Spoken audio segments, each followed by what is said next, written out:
오늘은 이 주님이 가르쳐 주신 기도, 주기도문 중에서 하늘에 계신 우리 아버지여 이 부분을 함께 묵상해 보려고 하는데요. 하늘에 계신 우리 아버지여, 이것을 헬라어 원문으로 보면 우리가 읽고 있는 이 개역개정과는 순서가 조금 다릅니다. 우리는 하늘에 계신이 먼저 나오는데요. 헬라어에는 아버지여가 먼저 나옵니다. 여러분, 이 주기도문은 아버지여로 시작하는 기도문입니다. 그러니까 주기도문을 시작하는 열쇠는 아버지여라고 하나님을 부르는 것으로부터 시작하는 것이죠. 여러분 한번 따라해 보시겠어요? 아버지는 기도의 열쇠다. 네, 아버지는 기도의 열쇠입니다. 그런데 이 아버지여가 주기도문의 열쇠이다라는 말은요, 단순히 이 아버지여라고 이 말을 첫 마디로 시작했기 때문에 그런 것은 아닙니다. 이것보다 더 훨씬 중요한 의미가 담겨 있습니다.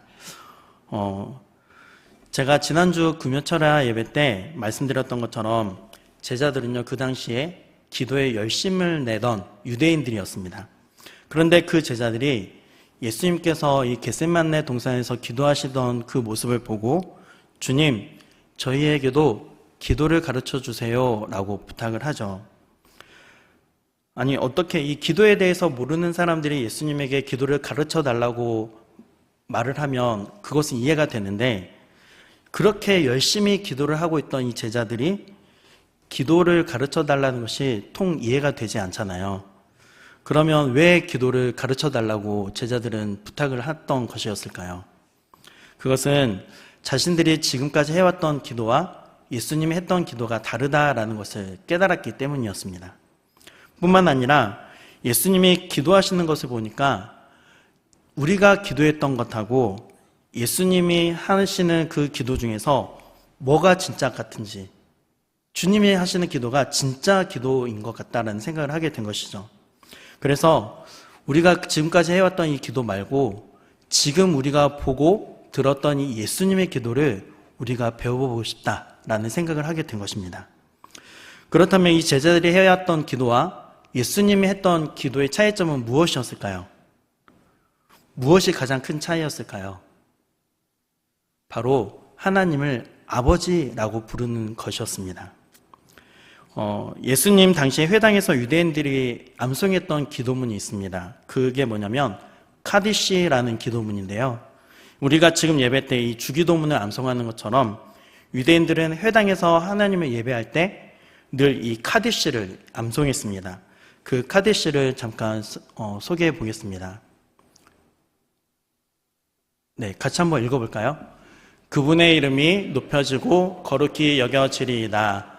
그분의 뜻을 따라 지으신 세상 안에서 그분이 자신의 나라를 다스리게 하시길, 너희의 생애에 그리고 너희들의 날들에 그리고 이스라엘 집안 전체의 생애에 신속히 그리고 조만간 그분의 위대한 이름이 영원에서 영원까지 찬양되소서. 이에 대해 말하라. 아멘. 이것이 그 당시에 회당의 공식 기도문이었습니다. 여러분 조금 이렇게 얼핏 보면 우리가 매 예배 때마다 하는 주기도문이랑 좀 비슷해 보이지 않습니까? 그런데 한번 자세히 살펴보십시오. 이 기도문 안에는 하나님을 부르는 호칭이 있나요, 없나요? 네, 없죠.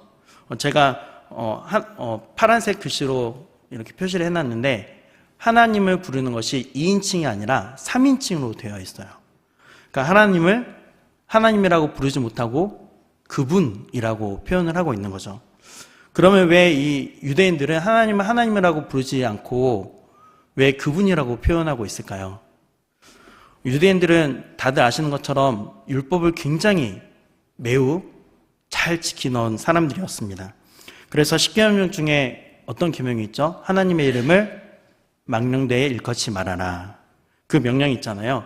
그래서 혹시나 이 하나님의 이름을 망령되이 일컬을까 봐 두려워서 아예 하나님을 부르지도 못하고 그분이라고 표현을 한 거예요. 이게 바로 하나님에 대한 유대인들의 인식이었습니다. 그런데 예수님은 기도를 하시면서 하나님을 누구라고 불렀다고요? 아버지요. 아버지라고 부르셨습니다. 그리고 제자들에게도 너희는 기도할 때 하늘에 계신 아버지여 아버지라고 부르라고 가르치신 것입니다. 이것이 바로 당시에 제자들이 했던 기도와 예수님이 했던 기도의 차이점이었습니다. 아버지를 부른 거죠. 제가 이 아버지여라는 말이 기도의 열쇠라고 말씀드린 것은 바로 이런 의미를 담고 있습니다. 그러니까 당시 유대인들은요, 기도할 때 하나님을 아버지라고 부르지 못했어요.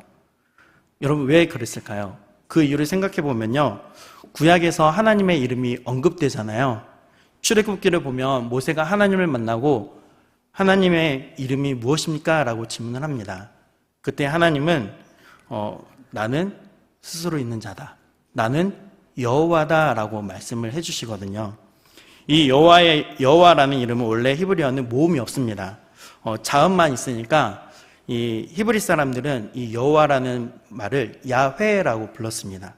그것이 바로 하나님의 이름이었고요, 바로 그 이름의 의미는 지존자라는 의미입니다. 그런데 이스라엘 백성들은 이 구약 성경을 읽다가 이 여호와라는, 야훼라는 이름이 나오면 그걸 부르지 못하는 거예요. 아까 말씀드린 것처럼 십계명에서 하나님의 이름을 함부로 망령되이 부르지 말라고 했기 때문이죠. 그래서 이 여호와라는 단어가 나오면 뭐라고 불렀냐면요, 아도나이라고 불렀습니다. 그러니까 아도나이라는 말은 주님이라는 뜻이죠. 여러분, 이러한 유대인들의 관습을 생각해 보면 유대인들이 하나님을 아버지라고 부른다는 것은요, 상상할 수가 없었던 일이에요. 물론 구약 성경을 보면 하나님을 아버지라고 표현하는 구절들이 몇 구절 있기는 합니다. 그래서 이사야 64장 8절 말씀을 보시면 우리 같이 한번 읽어볼까요? 그러나 여호와여, 이제 주는 우리 아버지시니이다. 우리는 진흙이요 주는 토기장이시니 우리는 다 주의 손으로 지으신 것이니이다. 아멘. 하나님을 아버지라고 표현을 하고 있는데요, 하나님을 아버지라고 표현은 하지만 부르지는 않아요.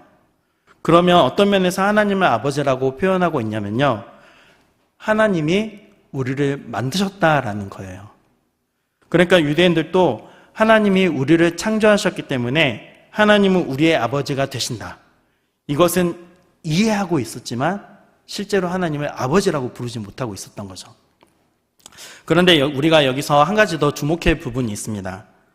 예수님은 하나님을 그냥 아버지라고 부르시지 않고 아빠, 아버지라고 부르셨다라는 것입니다. 그리고 제자들에게 그렇게 부르라고 가르치셨습니다. 이것을 이해하려면 조금 신학적인 설명이 좀 더 필요한데요, 주기도문이 포함된 이 마태복음은 헬라어로 기록되어 있습니다. 그래서 여기서 아버지를 의미한 단어로 원문은 파테르라는 단어를 사용하거든요. 그런데 예수님이 제자들에게 주기도문을 가르치실 때는 이 헬라어를 쓰신 것이 아니라 그 당시에 통용되던 언어인 아람어를 사용하셨어요. 그래서 이 파테르를 아람어로 하면 우리나라 말이랑 똑같습니다. 아빠입니다. 어린아이들이 주로 아버지를 친근하게 부르던 말이죠. 그래서 우리 성경에도 아빠라고 번역되어 있습니다. 예수님이 하나님을 아빠, 아버지라고 부르셨다. 그리고 이것을 제자들에게 가르치셨다. 이것은 신학자들의 일반적인 해석입니다. 그런데 주기도문에서는 이 아빠라는 말은 없고 아버지라는 말만 기록되어 있잖아요. 여러분 잘 들어보십시오. 마가복음 14장 36절 말씀을 보시면 이 겟세마네 동산에서 예수님이 기도하신 내용인데요, 예수님이 하나님을 뭐라고 불러요? 아빠, 아버지여 라고 부르고 있습니다. 이것을 놓고 한번 생각해 보십시오. 첫째, 겟세마네 동산에서 예수님이 단 한 번 하나님을 아빠, 아버지라고 불렀다. 둘째, 예수님은 평소에도 하나님을 아빠, 아버지라고 불렀다. 뭐가 맞을까요? 네, 두 번째입니다. 예수님은 평소에도 하나님을 아빠, 아버지라고 불렀다라는 것입니다.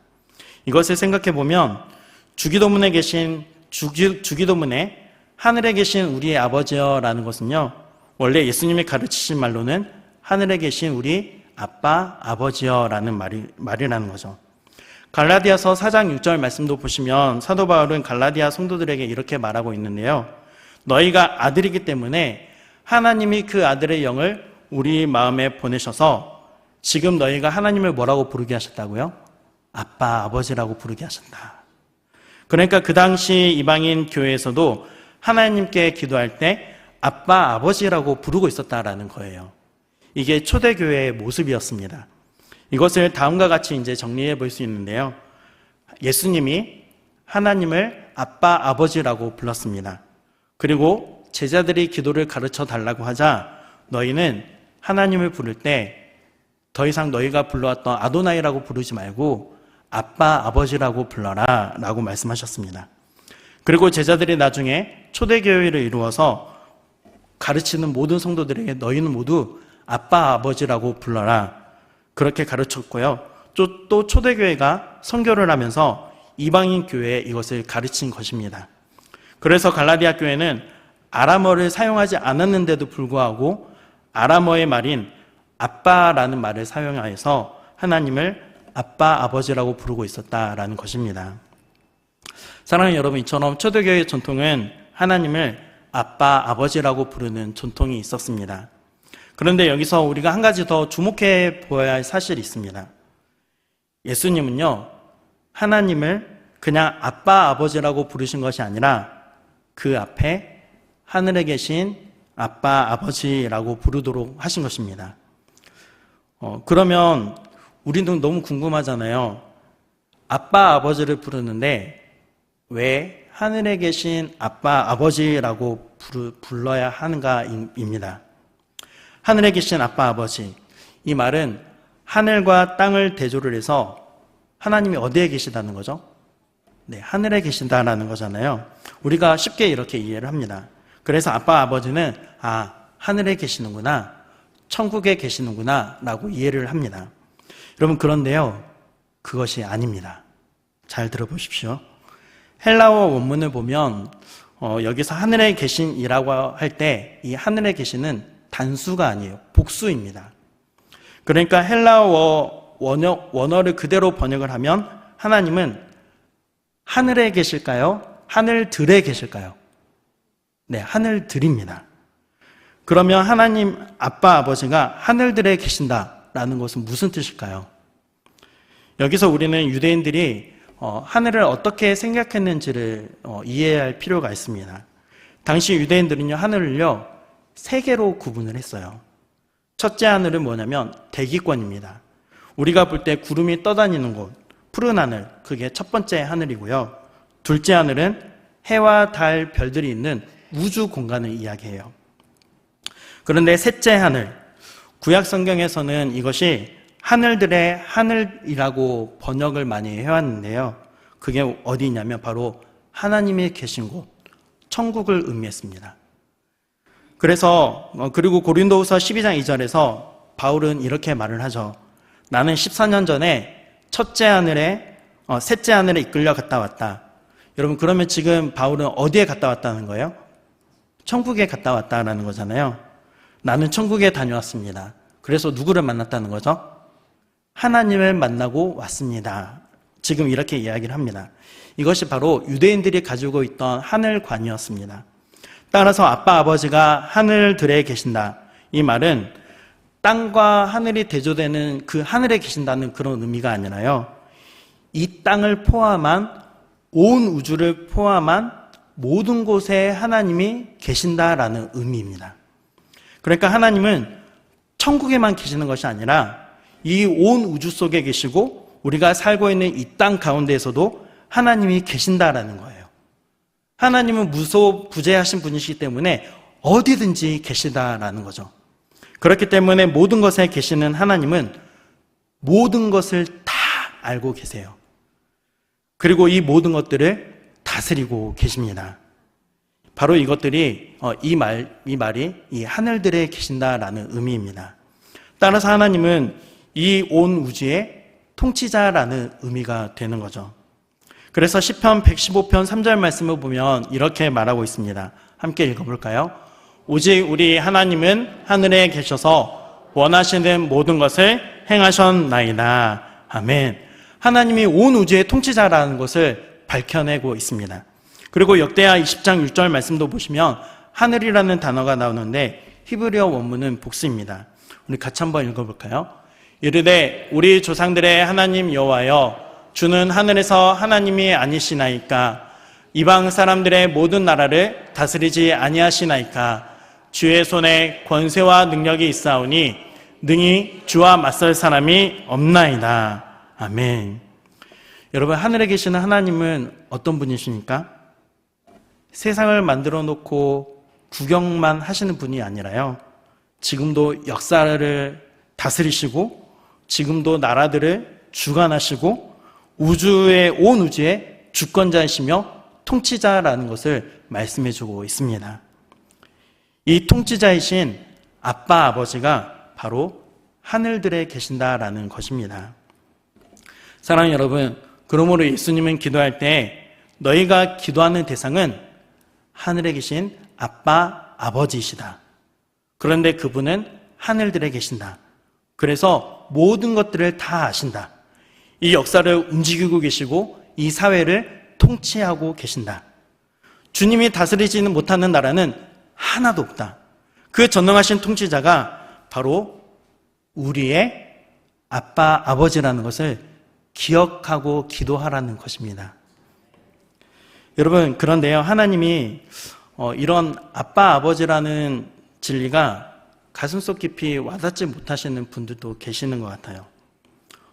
어떤 분들이냐면요, 이 땅에 있는 아버지, 육신의 아버지가 일찍이 돌아가셔서 그 아버지의 사랑을 받지 못하고 자라신 분들이 있고요. 또는 그 육신의 아버지로부터 어렸을 때 굉장히 깊은 상처를 받고 자랐기 때문에 하나님 아빠, 아버지라고 하면 두려움의 대상이 먼저 되는 거예요. 그래서 이 하나님이 아빠, 아버지다라는 이 진리가 가슴속에 와닿지 못하는 것 같습니다. 그런 분들에게 저는 이렇게 말씀드리고 싶습니다. 아버지라고 하나님을 부를 때마다 이 육신의 아버지로부터 받은 상처들이 있다면 이제는 어머니의 사랑을 떠올려 보라고 말씀드리고 싶어요. 그 어머니가 주셨던 그 사랑을 떠올려 보라고 말씀드리고 싶습니다.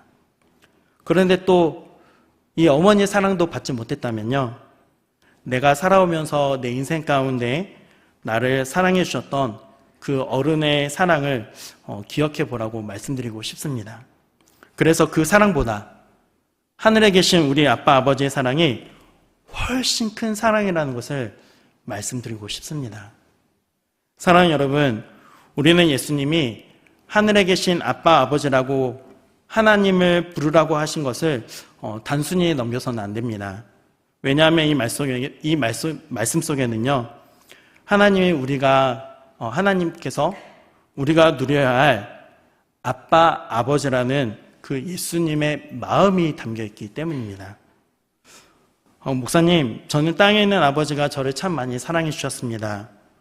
그분은 존경할 만하고 훌륭한 분이셨습니다. 이렇게 말씀하실 수 있는 분들도요, 땅에 있는 아버지와 하늘에 계신 아버지를 비교할 필요가 있습니다. 땅에 계신 아버지가 아무리 우리를 사랑해주고 우리의 모든 필요를 다 채워준다 할지라도요, 그 육신의 아버지는 영원히 우리와 함께 있지 못하기 때문입니다. 하지만 하늘에 계신 아버지는 우리와 영원히 함께 하시는 분이십니다. 땅에 있는 아버지는 아무리 지혜가 많아도 그 지혜는 불완전할 수가 있지만요, 그래서 우리에게 어떤 충고를 할 때는 때로는 맞지 않는 잘못된 충고를 줄 때도 있습니다. 하지만 하늘에 계신 우리 아빠 아버지는 완전한 지혜로 우리를 인도해 가고 계십니다. 육신의 아버지는 아무리 나를 사랑해도 나를 위해서 할 수 있는 일이 한정되어 있지만, 그런데 하늘에 계신 우리 아버지는 우리를 위해서 모든 것을 하실 수 있는 분이신 줄 믿습니다. 여러분, 정말로 여러분에게 하나님이 하늘을 다스리시는 아빠 아버지라는 것이 믿어지십니까? 그런데 그 아빠 아버지가 이 마태복음을 보면 우리에게 이렇게 말씀하고 계십니다. 마태복음 10장 29절부터 31절까지 함께 읽겠습니다. 참새 2마리가 한 아사리온에 팔리지 않느냐? 그러나 너희 아버지께서 허락하지 아니하시면 그 하나도 땅에 떨어지지 아니하리라. 너희에게는 머리털까지 다 세신 바 되었나니 두려워하지 말라. 너희는 많은 참새보다 귀하니라. 아멘. 여러분, 하나님 아빠 아버지가 뭐라고 하세요? 너희는 참새보다 귀하다. 너희는 나에게 그 어떤 존재보다 귀한 존재이다. 너희는 관심도 없는 머리털까지 나는 하나하나 다 세고 있다. 그리고 마태복음 6장 8절 아빠 아버지께서 우리에게 뭐라고 말씀하시냐면요. 함께 읽어보겠습니다. 그러므로 그들을 본받지 말라. 구하기 전에 너희에게 있어야 할 것을 하나님 너희 아버지께서 아시느니라. 아멘. 하나님께서 뭐 하신다고요? 다 아신대요. 그리고 마태복음 7장 11절도 우리 함께 읽어보도록 하겠습니다. 너희가 악한 자라도 좋은 것으로 자식에게 줄 줄 알거든 하물며 하늘에 계신 너희 아버지께서 구하는 자에게 좋은 것으로 주시지 않겠느냐. 아멘. 하나님 아버지께서 구하는 자에게 어떻게 하신다고요? 좋은 것으로 주신대요. 아빠 아버지께서 너희는 너무나 귀하다라고 말씀하십니다. 그리고 너희가 구하기 전에 이미 너희의 필요들을 다 아신다고 말씀해 주고 계십니다. 그리고 구하고 기도하는 자에게 가장 좋은 것으로 주신다고 말씀하고 계십니다. 여러분, 그런데요, 이것이 지식으로 끝나면 무슨 소용이 있겠습니까? 혹시 요즘에 유행하는 두쫑쿠 드셔보신 분 계십니까? 두바이 쫀득 쿠키? 저는 못 먹어봐서요, 그 맛을 잘 모릅니다. 이것처럼 내가 먹어보지 않으면 아무리 좋은 차를 사더라도 그 차를 타보지 않으면 전혀 소용이 없는 것입니다. 이것이 지식으로만 끝나면 아무런 소용이 없다는 거예요. 이것이 정말로 우리의 가슴속에 와 닿아야 이것이 진짜 진리가 됩니다. 하나님은 나를 귀하게 여기시는구나. 하나님은 나의 모든 것들을 다 알고 계시는구나. 하나님은 정말로 나에게 좋은 것을 주시기를 원하시는구나. 사랑하는 여러분, 이것이 바로 기도의 열쇠이자 신앙의 열쇠입니다. 이제 말씀을 맺도록 하겠습니다. 하나님이 하늘에 계신 나의 아빠, 아버지라는 것이 기도의 열쇠라고 말씀을 드렸습니다. 여러분, 이 제자들의 기도와 예수님의 기도의 차이는 무엇이었습니까? 무엇이 이 기도를 구분하게 만드는 것이었습니까? 예수님은 우리들에게 이렇게 질문하시는 것 같습니다. 하나님이 정말로 하늘들을, 이 모든 우주 만물을 다스리시는 나의 아빠, 아버지라는 것을 너희는 확신하고 있느냐라고 질문을 하시는 것 같습니다. 여러분, 바로 이것이 결정적인 차이입니다. 하나님이 내 아빠, 아버지라는 것을 확신하지 못한다면요, 우리의 기도는 두 가지 함정에 빠지게 될 것입니다. 유대인이 그랬던 것처럼 외식하는 기도, 그냥 연극이 되어버리고 마는 것이죠. 또 이방인들이 빠졌던 중언부언하는 기도, 그저 주문에 불과한 것입니다. 그런데 정말로 나의 기도를 들으시는 하나님이 하늘을 다스리시는 아빠, 아버지라면 우리의 기도는 달라질 것입니다. 자녀로서 아버지와의 생생한 대화, 친밀한 교제가 이루어지는 것입니다. 사랑하는 여러분, 우리의 기도가 이렇게 바뀌어야 하지 않겠습니까? 주님이 가르쳐 주신 이 기도대로 우리가 기도해야 되지 않을까요? 바라기는 우리의 모든 삶 가운데 이 하나님에 대한 인식이 우리의 기도를 바꾸고 신앙을 바꾸는 열쇠가 되기를 주님의 이름으로 축복합니다.